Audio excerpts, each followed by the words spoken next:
नमस्ते छात्रों, कैसे हैं आप सब। छात्रों, आज हम लोग फिर से पढ़ेंगे कक्षा 10 की हिंदी बी कोर्स की किताब है स्पर्श उसे। और आज के पाठ में पहला चैप्टर है हमारा कबीर का। कबीर की साखी से पाठ शुरू होता है। और इसके चूंकि ये काव्य खंड से पहली दफा मैं देखता हूँ कि अ, कक्षा 10 की किताब में पद्य खंड से शुरू की गई है। इसके लिए भूमिका में लिखते हैं, भूमिका के लेखक लिखते हैं, संसार में आने के बाद शिशु सबसे पहले लोरी सुनकर भाव तल्लीन होता है। तत्पश्चात कुछ बाद बड़ा होने पर कथा साहित्य को सुन कौतूहल और कल्पना के संसार में गोते लगाने लगता है। इसी तथ्य को ध्यान में रखकर इस बार पाठ्य सामग्री के संयोजन में पद्य खंड को पहले रखा गया है। ये भूमिका में बात लिखी गई है। और संयोग ऐसा है कि हम लोग इससे पहले कबीर को ही सुनते आ रहे हैं। अलग अलग पाठ्यक्रम को हम देख रहे थे। कभी वो बीए पार्ट 1 की कक्षा हुआ करती थी, तब हम कबीर पढ़ रहे थे। कभी हिंदी ए कोर्स की किताबें थी हमारे पास। कभी एमए कोर्स की कक्षाएं रही है।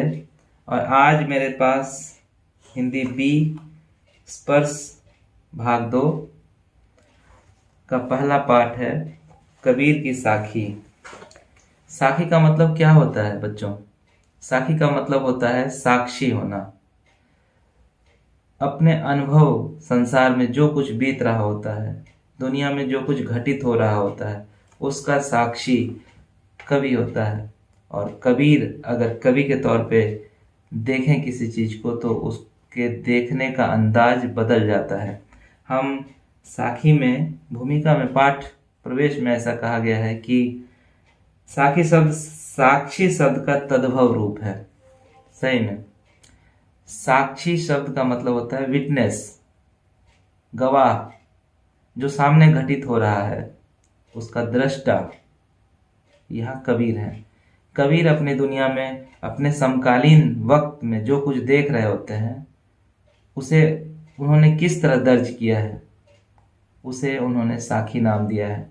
साखी दोहों का संकलन है, दोहे है साखी के तौर पे। तो आइए शुरू करते हैं कि साखी में कबीर क्या कहते हैं। करीब हमारे पास 8 दोहे हैं। उन दोहों को हम पहले पाठ में पढ़ेंगे। तो आइए शुरू करते हैं। सबसे पहले साखी को लेते हैं। ऐसी बानी बोलिए मन का पाखोय, औरन को शीतल करे, आपहु शीतल होय, आपहु शीतल होय। यहाँ जो श्याम सुंदर दास की कबीर ग्रंथावली है उससे पंक्ति ली गई है।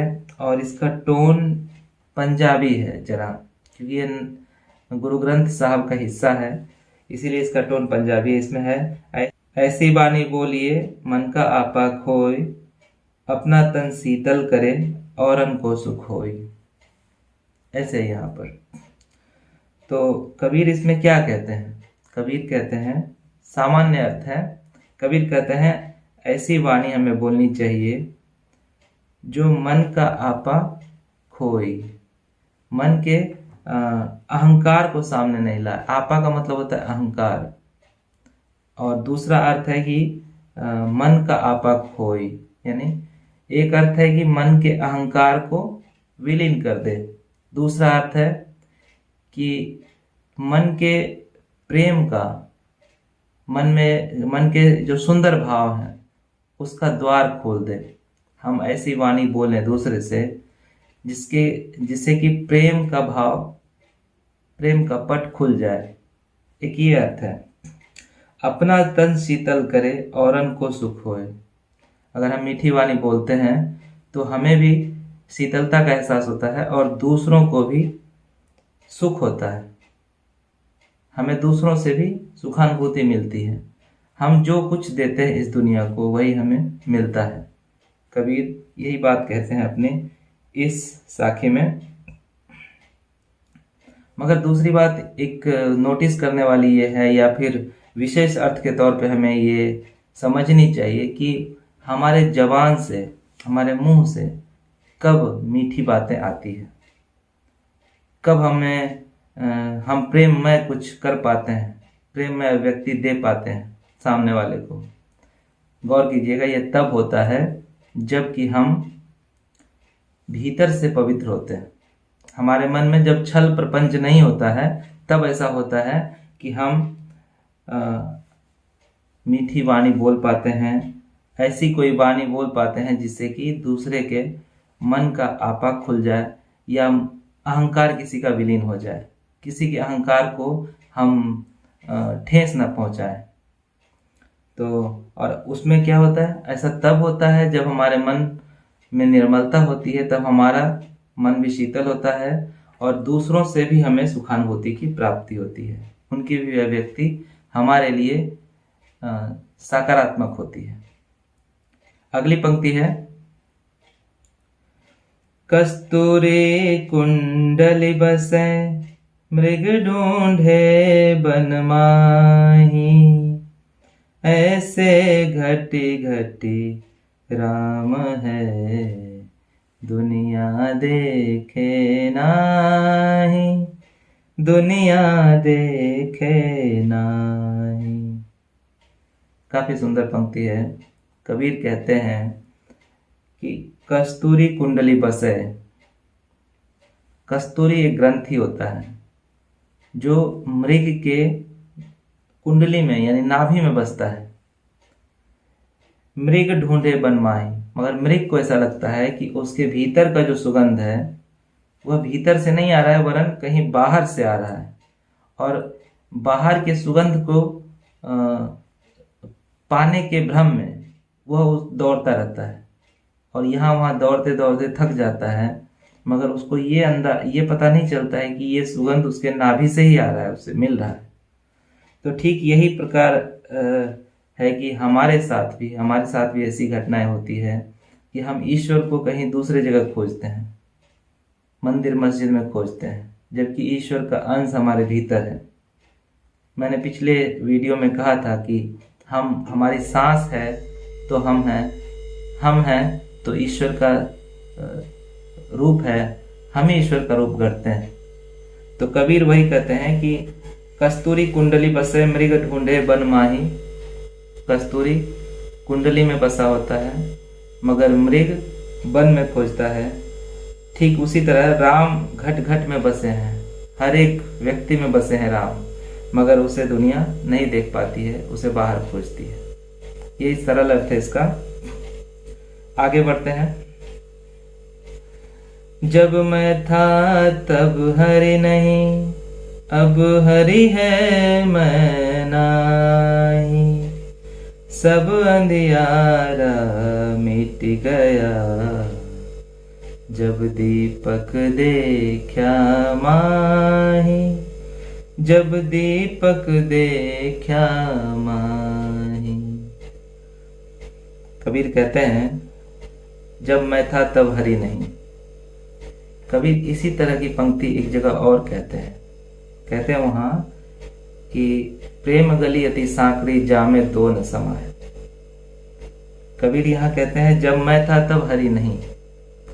जब मुझे अपने होने का एहसास था, जब मेरा मैं था, मतलब अहम मतलब अपने होने का एहसास, जब मैं था तब हरि नहीं, तब ईश्वर का कोई एहसास नहीं था, बस मुझे मेरे होने का एहसास था। अब हरि है मैं नाही। जब भक्ति अपने मुकाम को पा लेती है, तब कबीर कहते हैं अब हरि है, अब केवल परमात्मा है मेरे साथ, मैं नहीं हूं। ये कौन परमात्मा है? वही परमात्मा है जो कस्तूरी की भांति कुंडल में बसा है, जो सांसों में बसा है। तो जब एक साधक प्रेममय हो जा रहा है, परमात्मा का मतलब प्रेम, कबीर के शब्दों में परमात्मा का मतलब प्रेम। तो जब मैं था तब हरि नहीं, तब प्रेम का जो उत्सर्गी भावना है वो नहीं था। अब प्रेम है तब मैं नहीं हूं। जब प्रेममय व्यक्तित्व बन जाता है किसी साधक का, तब उसका खुद का अहंकार विलीन हो जाता है। इसीलिए शंकराचार्य ने भी एक स्थान पे कहा है, अहम ब्रह्मास्मि द्वितीयो नास्ति। यह आत्मवत् सर्वभूतेषु की धारणा हमारे वाङ्मय में देखी जाती है। तो कहते हैं सब अंधियारा मिट गया जब दीपक देखा माही। सब अंधियारा मिट गया। अंधियारा किस चीज का? छल, प्रपंच, दोष, अवगुण, ये सब अंधियारा मिट गया जब दीपक देखा माही। दीपक, दीपक एक आध्यात्मिक शब्द है। कहा जाता है कि जब कुंडलिनी मूलाधार, स्वादिष्टान, मणिपुर, अनाहत, विशुद्ध और आज्ञा चक्र से होकर सहस्त्रार की ओर गतिशील होती है, तब हमें उसी रास्ते में आज्ञा के ऊपर सहस्त्रार के आसपास हमें दीपक दिखाई पड़ता है। आंख बंद करने पर प्रकाश दिखाई पड़ने लगता है। तो कबीर कहते हैं कि जब दीपक देखा मैंने तो अंधियारा मिट गया। अंधियारा मोह माया का अंधियारा, मोह माया का अंधियारा मिट गया, भेदभाव मिट गया। सब कुछ मुझे मेरी सत्ता जैसी लगी। ना ही कोई ईश्वर है, ना ही कोई राक्षस है, ना ही कोई दानव है, ना ही कोई मनुष्य है। सब कुछ एक रंग में दिखा, एक में दिखा। तो कबीर यही कहते हैं। आगे है, सुखिया सब संसार है, खाए अरु सोवे। दुखिया दास कबीर है, जागे अरु रोवे, जागे अरु रोवे। सुखिया सब संसार है, खाए और सोवे। संसार सुखमय है। कबीर कहते हैं कि संसार की बस एक यात्रा है और वो है सुख की यात्रा। और सुख की यात्रा कहाँ जाती है? तो उसका एक ही कार्य है, खाना और सोना, खाए और सोवे। हम लोग दिन भर के जितने भी कार्य व्यापार करते हैं, उसका मकसद, उसका अंतिम परिणाम खाना और सोना है। और सोने का तात्पर्य संतति पैदा करने से है। खाने का मतलब अच्छे अच्छे भोजन का उपभोग करना, या फिर वस्त्र आदि, भूषण, आभूषण वगैरह पहनना, ये सब। दुखिया दास कबीर है। कबीर कहते हैं खुद को दुखिया। दुखिया दास कबीर है, जागे और रोवे। कबीर के हिस्से में दुख है। और दुख किस बात का है? कि जब कोई साधक परम उपलब्धि को पा लेता है, जग जाता है, तब वह इस बात से दुखी होता है कि मैं तो कब केवल जग गया, जगने वाला मैं बस अकेला ही क्यों। दुख इस बात का है कबीर के सामने कि जागे और रोवे। जागरण विकट है, क्योंकि वो समझा नहीं सकता है कि कैसे जागा जाए। जागने वाले बड़े अल्पसंख्यक हैं। तो कबीर कहते हैं कि संसार सुख की तलाश करता है, सुखिया है, केवल खाने और सोने में मग्न है। मगर दुखिया दास कबीर है, जागे और रोवे। कबीर के सामने विकट परिस्थिति यह है कि वह जब जागते हैं तो पूरा संसार उन्हें सोया नजर आता है, और उन्हें जो निराशा हाथ लगती है तो उसके कारण एक वैसी रोने की स्थिति जगती है। एक अर्थ में कहें, दूसरे अर्थ में ये कहें कि जब जागरण होता है तो वह प्रेम का उतना उच्चतर भावभूमि होता है कि केवल उसमें अपने प्रियतम के आगोश में रहकर आंसुओं से ही बातें होती है। तो दो अर्थ हैं इसमें। आगे है, विरह भुवंगम तन बसे, मंत्र न लागे कोई। विरह भुवंगम तन बसे, मंत्र न लागे कोई। राम वियोगी ना जीवे, जीवे तो बोरा होई, जीवे तो बोरा होई। कबीर कहते हैं, विरह भुवंगम तन बसे। विरह व्याकुलता, प्रेम में जो वियोग का पक्ष है, कहते हैं विरह भुवंगम तन बसै। विरही व्यक्ति ऐसा होता है जैसे मानो कि विरह एक ऐसी भावना है जो मानो सांप जैसे, भुवंगम में सांप, तन बसे, विरह की भावना जो है ऐसी होती है जो मानो सांप के तन में बसने वाली एक वृत्ति हो। इसको ऐसे कहते हैं मंत्र न लागे कोई। जो व्यक्ति विरही होता है वो उसी तरह डोलते रहता है, उसी तरह हिलते डुलते रहता है, व्याकुलता उसमें इतनी होती है कि वह सांप जैसा दिखता है। अपना छन छन चंचल व्यक्तित्व है उसका। तो विरह भुवंगम तन बसे, मंत्र न लागे कोई, मंत्र न लागे कोई। अगर किसी को सांप डस ले तो उसके जहर को उतारा नहीं जा सकता है किसी भी मंत्र से, तो मंत्र नहीं लग सकता है। विरह रूपी सांप अगर किसी को डस ले तो उस पर कोई मंत्र नहीं लग सकता है। कबीर कहते हैं राम वियोगी ना जिए। राम का जो वियोगी होता है, राम का जो विरही होता है, जो ईश्वर के प्रेम का विरही होता है, अगर उसे किसी तरह प्रगाढ़ प्रेम मिला है ईश्वर का, या फिर वह अपने तरह से कर रहा है प्रेम ईश्वर को, तो विरह भुवंगम तन बसे, मंत्र न लागे कोई, राम वियोगी ना जिए। राम का वियोगी नहीं जी सकता है, और अगर जिए तो बौरा होई, और अगर जी ले तो वह पागलों की तरह बौराएगा।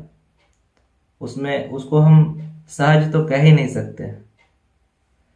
तो आगे है फिर, निंदक नियरे राखिए, आंगन कुटीर छवाए, बिन सावन पानी बिना, निर्मल करे सुहाय, निर्मल करे सुहाय। कबीर कहते हैं निंदक नियरे राखिए, या निंदक नेड़ा राखिए, आंगन कुटीर छवाए। जो भी आपके आलोचक हैं उसे आप यथासंभव नजदीक रखिए। आंगन कुटीर बधाई, आंगन में हो सके तो उसको इतना करीब रखिए कि अगर आपके घर में एक छोटा सा आंगन है तो उस आंगन में ही एक कुटीर बना के उसे रखिए अपने पास। बिन साबन पानी बिना, ये जो निंदक होते हैं, जो आलोचक होते हैं, ये बिना साबुन और पानी के ही निर्मल करे सुहाई, व्यक्तित्व को निर्मल कर देते हैं। आपके भीतर के खोट, आपके भीतर के अवगुण को दूर कर देते हैं, सुधार देते हैं आपको, आपके व्यक्तित्व को बना देते हैं। ये है आलोचक का गुण। आगे है, पोथी पढ़ी पढ़ी जग मुआ, पंडित भयान को, एक आशिर पीव का, पढ़े सुपंडित होय, पढ़े सुपंडित होय। इसमें कबीर का ये जो दोहा है थोड़ा बदल के हमें कई बार सुनने को मिला है। कहते हैं, उसमें कहते हैं ढाई आखर प्रेम का, पढ़े तो पंडित हो, ऐसे है वहां पर। यहाँ है पोथी पढ़ी पढ़ी जग मुआ। पुस्तक पढ़ पढ़ कर कोई विद्वान अपने को कहता है तो कबीर कहते हैं ऐसे लोग मर के चले गए हैं। पोथी पढ़ पढ़ कर जग, या जो विद्वान है वो मरते रहे हैं। ग्रंथ कभी भी, पढ़ाकू जो है वो जीवित नहीं रह सकता है। वो जीवित रहने वाली वृत्ति ही अलग है कबीर के नजर में। पोथी पढ़ी पढ़ी जग मुआ, पंडित भयानक हो। पोथी पढ़ पढ़ कर जग मर गया, ये दुनिया मर गई, पंडित कोई नहीं हुआ। एक आशिर पीव का, कबीर कहते हैं एक ही अक्षर प्रेम का है, पीव का है, पिया का है। सुपढ़े सो पंडित हो, जो उसे पढ़ता है वह पंडित हो जाता है। प्रेम का अक्षर बस एक है, जो उसे पढ़ता है वह पंडित हो जाता है। तो जो बाहरी ज्ञान है कबीर के नज़र में, कबीर उसको नहीं मानते हैं। संत परंपरा में अनुभव के ज्ञान पर अधिक जोर होता है और ग्रंथ ज्ञान पर उतना उसे हेय माना जाता है, एक तरह से कहा जाए तो। आगे है, हम घर जाल्या अपना लिया मुरारा हाथी, अब घर जालो तास का जे चले हमारे साथ, जय चले हमारे साथ। इसे हम दूसरे तरह से पढ़ते हैं। कबीर एक जगह कहते हैं, कबीरा खड़ा बाजार में लिए लुकाठी हाथ, जो घर जा रे अपना चले हमारे साथ, चले हमारे साथ। एक ही पंक्ति दो तरह से है मगर उसका भाव एक ही है। ये श्याम सुंदर दास ने इसे सीधे गुरु ग्रंथ साहब से लिया है, इसीलिए इस पे पंजाबी प्रभाव हमें दिखता है। तो हम घर जाल्या आपना, हम घर जाल्या आपना मतलब हमने अपना घर जला दिया है। अपना घर मतलब अहंकार का अपना घर, मेरे भीतर जो अहंकार का घर था उसे मैंने जला दिया है। लिया मुरारा हाथ, अपने हाथ में मुरारा ले लिया है, अपने हाथ में एक मसाल ले लिया है। अब घर जालो ताश का, अब मुझे घर जलाना है ताश का, मतलब माया का घर जलाना है। या अब जो लोग अपना घर, अपने अहंकार का घर जलाना चाहते हैं वे जे चले हमारे साथ। तो कबीर एक तरह से इस पंक्ति के द्वारा कहें तो कहते हैं, हम घर जाल्या अपना, मैंने अपने अहंकार रूपी घर को जला दिया है। लिया मुरारा हाथ, मैंने अपने हाथ में ज्ञान का मशाल ले लिया है। अब घर जालो ताश का, अब मुझे ताश का घर जलाना है। ताश के पत्ते की तरह हम जो घर सजाते हैं, तो कबीर कहते हैं वो जो भ्रम का घर है, जो माया मोह का है, उसे जलाना है। जे चले हमारे साथ, जो इस तरह के उपक्रम में भाग लेना चाहते हैं वे हमारे साथ चलें, कबीर ये कहते हैं। कुछ प्रश्नों पे आइए गौर कर लेते हैं। प्रश्न है, मीठी वाणी बोलने से औरों को सुख और अपने तन को शीतलता कैसे प्राप्त होती है? अगर हम मीठी वाणी बोलेंगे, मीठे वचन बोलेंगे, तो हम दूसरों के अहंकार को प्रेरित नहीं होने देते हैं और हमें सामने वाले से भी सुखानुभूति मिलती है। तो जस करनी तस भरनी, अगर हम खुद अच्छे हैं तो सामने वाला भी मेरे लिए अच्छा होगा। बस ये है कि हम अगर जो बोल रहे हैं उसमें बनावटीपन ना हो, ये मन के स्तर पे हो, ये व्यक्तित्व के स्तर पर हो कि आप सही बोलते हैं और शीतल विचार से अपनी बात रखते हैं, तभी आपको सुख मिल सकता है और आपके मन को शीतलता भी मिल सकती है, तन भी शीतल हो सकता है। दीपक दिखाई देने पर अंधियारा कैसे मिट जाता है? साखी के संदर्भ में कहें। दीपक दिखाई देने का मतलब है कि हम उस यौगिक परंपरा में उस ऊंचाई पर पहुंच जाते हैं जहां हमें यह पता चल जाता है कि सच क्या है और झूठ क्या है। हम इस विवेक को हासिल कर लेते हैं कि कौन से मार्ग को हम चलें तो सबकी भलाई हो सकती है और खुद अपनी भी भलाई हो सकती है। तो दीपक का मतलब है एक विवेक जागृत होना। आप इसको एक सामान्य अर्थ में हम ऐसे ले सकते हैं, मगर यदि हम यौगिक परंपरा की बात करेंगे तो यौगिक परंपरा में आज्ञा चक्र ये है आज्ञा चक्र जब जागृत होता है तो वहाँ दीपक यानी आंख बंद करने पर प्रकाश दिखता है। ऐसे हमारे वाङ्मय में लिखे हुए देखे जा सकते हैं। तो दीपक दिखाई देने पर अंधियारा कैसे मिट जाता है? यदि आप विवेकवान हो जाए, आप सत्य और असत्य को बांट कर सत्य को के रास्ते पर चलना सीख जाएं, तो अंधियारा जीवन का जो अंधकार पक्ष है, जो दुखद पक्ष है, वह मिट जाता है और हमें सुकून, शांति और परम प्रेम की प्राप्ति होती है। कबीर इस प्रसंग में ऐसे ही कहते हैं, ईश्वर कण कण में व्याप्त है, पर हम उसे क्यों नहीं देख पाते हैं? हम वस्तुवादी विचार रखते हैं, हम भावात्मक रूप से नहीं जुड़ते हैं। कण कण में है, मगर उस कण को हम ईश्वर नहीं समझते हैं, उस कण को हम भौतिक रूप में देखते हैं। हमारी आंखों की जो योग्यता है वह वस्तुवादी है, इसीलिए हम उसके महत्व को नहीं समझ सकते हैं।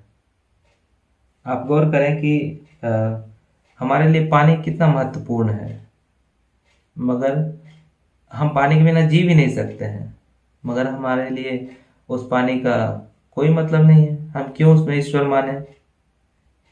हमारे लिए हवा बेहद बेशकीमती है, मगर हम हवा में कभी भी सोच सकते हैं कि भगवान हो सकता है?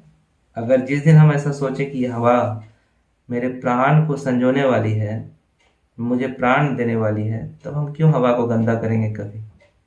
तो हमारी जो नजरें हैं वो वस्तुवादी है, वह केवल उसके फिजिकल चीज़ों को देखकर इग्नोर करती है, कभी उसके महत्व पर हम कभी विचार नहीं करते हैं। कुछ यही कारण है कि हम ईश्वर रूपी अंश को, जो हमारे जीवनी शक्ति को बढ़ाने वाला है, उसको हम उस कण के पीछे नहीं देख पाते हैं, चाहे वो हवा हो या पानी हो या कोई भी तिनका ही क्यों ना हो। आगे है, संसार में सुखी व्यक्ति कौन है और दुखी कौन है? संसार में सुखी वह है जो प्रेमी है, जो प्रेममय है और जिसने विवेक को जागृत कर लिया है, और दुखी वह है जो वस्तुवादी प्रवृत्ति का है, संग्रह करता है। आज वह धन के पीछे भाग रहा है, कभी वह किसी गाड़ी के पीछे भागेगा, कभी सुंदर स्त्री के पीछे भागेगा, तो दुखी वह है। कामना हमें दुख देती है और निष्काम भाव जो है हमें प्रेम देता है, हमें सहयोगी बनाता है और हमें सुख देता है, भीतर की सुख खुशी देती है वो चीज़ें। तो ये है, सोना और जागना किसके प्रतीक हैं? सोने का मतलब है सोना, मतलब हम खुद अपना सत्य और तथ्य नहीं खोज पाते हैं। अपने लिए जो अवेयर नहीं होता है वो सोया हुआ है। और जागने का मतलब है जो खुद अपने व्यक्तित्व के प्रति जागरूक है, जो सत्य और असत्य के मिले जुले रूप को छान कर सत्य की राह पर चलता है, वह जागा हुआ है। जो केवल अपने स्वार्थ के लिए कोई कदम नहीं उठाता है, वह व्यक्तित्व समाज का एक पूंजी होता है, अपने को पूंजी मान लेता है, तो वो जागा हुआ है।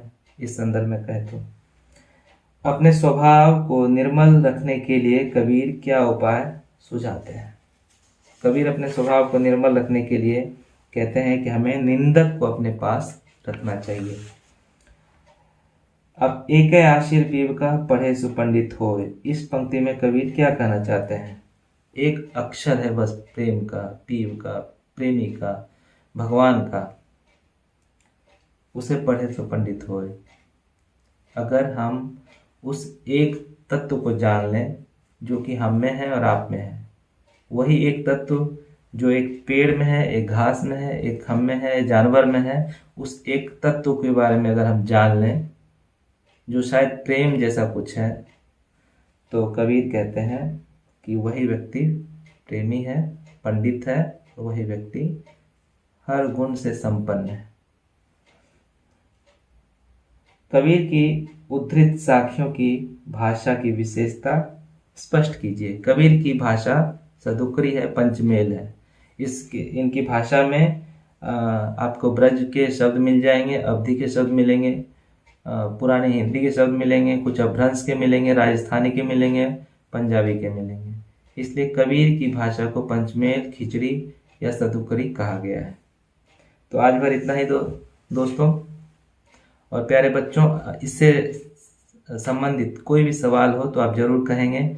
आपने हिंदी बी के जो छात्र हैं 10वीं कक्षा के, उन्होंने काफ़ी रिक्वेस्ट की थी कि मैं इस चैप्टर को डील करूं और हिंदी 10वीं कक्षा के हिंदी को पढ़ाऊं, तो इसलिए मैं आज आपके सामने आया। अगर इससे संबंधित कोई भी बातें हो तो आप कमेंट बॉक्स में लिखिए, मैं ज़रूर जवाब दूंगा। बस आज इतना ही। नमस्कार।